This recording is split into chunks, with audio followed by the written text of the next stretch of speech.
Alright guys, sa mapagpalang araw sa inyong lahat, meron tayong isang reaction video ni Rob Trip. Ito ay ilang driver ng taxing makukulit at habal-habal sa isang QC Mall. Naaktuhan na nangungontrata ng pasahero, sabi ng LTO, at nagmulta at pinagmumulta ng Land Transportation Office ang ilang taxi ng habal-habal drivers na umano'y naaktuhang nangongontrata at namimili ng isasakay na pasahero sa ilang mall sa Quezon City. Kaugnay ito ng isinagawang offline pasaway ng ahensya laban sa PUB drivers. Tumatangging magatid ng pasahero lalo na ngayong holiday season. Panoorin po natin ang buong detalye guys. Alright, no further ado. Ang pinara at tinikitan ng mga tauhan ng Land Transportation Office sa isinagawang operasyon laban sa mga nangungontrata at namimili ng mga pasahero sa isang mall sa Quezon City kahapon.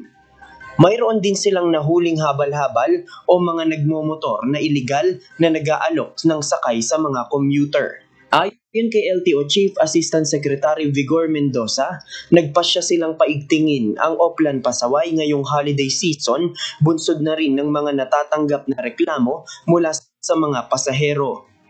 They cannot violate the law. Kung kulang ang sasakyan, yan ang ipapaabot natin sa LTFRB para buksan ang prangkisa, para makapag-apply sila. The other side of the coin, no? Yung solution. But they cannot violate the law. Kasi kung lahat na lang, yan ang rason. Kasi kulang, di ba?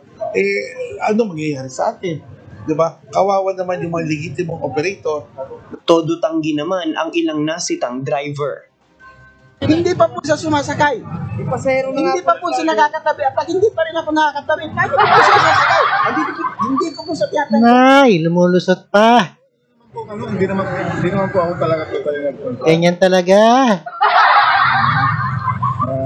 Lumulusot pa sila. 1,000 pesos ang mga nahuling taxi driver. Inisyuhan rin sila ng violation ticket at kumpiskado ang kanilang lisensya.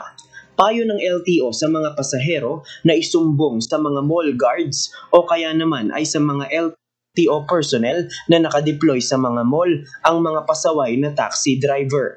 Binigyang diin ng ahensya na obligasyon ng mga PUV na may lehitimong prangkisa na maghatid ng mga pasahero lalo pa ngayong holiday season. JP Nunez, UNTV, News and Rescue. Alright guys, sa ganitong mga senaryo, ayan, pakireport sa mga security ng mall. Lalo na dyan, mukhang perang taxi. At maraming salamat sa inyong panonood at pakikinig dito kay Rob Trip. See us again to the next one sa ating Rob Trip reaction video. Alright, thank you guys and keep safe and healthy sa inyong lahat. And Merry Christmas! Thank you guys!